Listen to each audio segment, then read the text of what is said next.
मालवेंद्र सिंह कंग।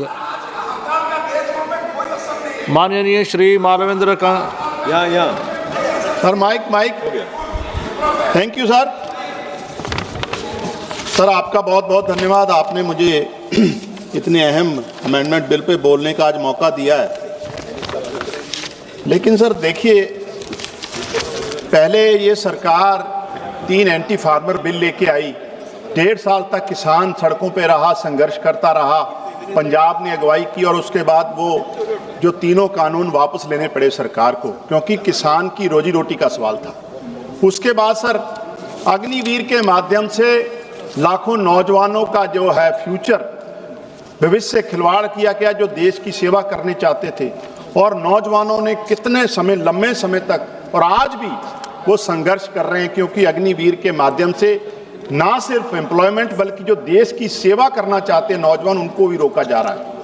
उसके बाद सर अभी पूरे सेशन के दौरान हमने देखा कि इंडिया यूएस ट्रेड डील हुई है। इसके माध्यम से पूरे देश के किसानों को, खासकर जो डेयरी किसान हैं, डेयरी फार्मर हैं, उनकी रोजी रोटी बिल्कुल खत्म करने की साजिश जो हो रही है, और अभी तक सरकार नहीं बता पाई क्या दबाव है।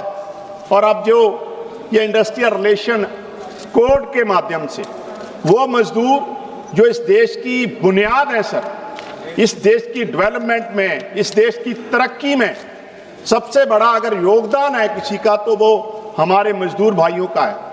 लेकिन जिस तरीके से इस कोड के माध्यम से, चाहे वो समय की बात हो 8 घंटे से 12 घंटे, और मुझे तो लगता था और इसको डिसिप्लिन करने की जरूरत थी, उनको तो परमानेंट रोजगार देने की जरूरत थी।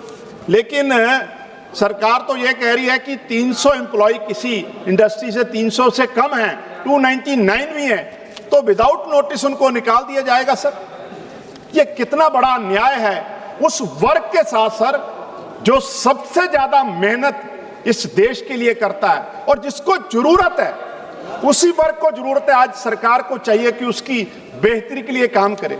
इसके साथ अगर उनका जो डेमोक्रेटिक राइट है सर, उनकी ट्रेड यूनियन, उस पर भी लगाम लगा दी गई सर।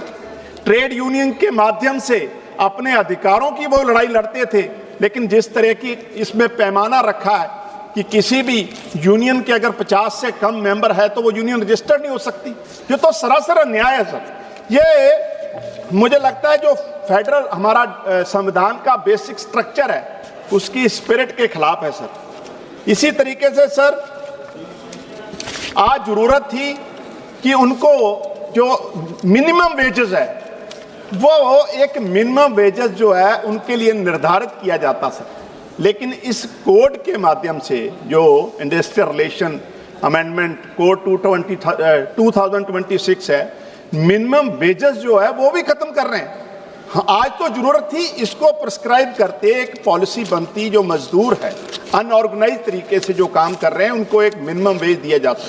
तो मुझे लगता है ये जो कोड है सर, ये पूरी तरीके से जो अमेंडमेंट कर लेके आ रही है सरकार, ये मजदूरों के, गरीबों के खिलाफ है।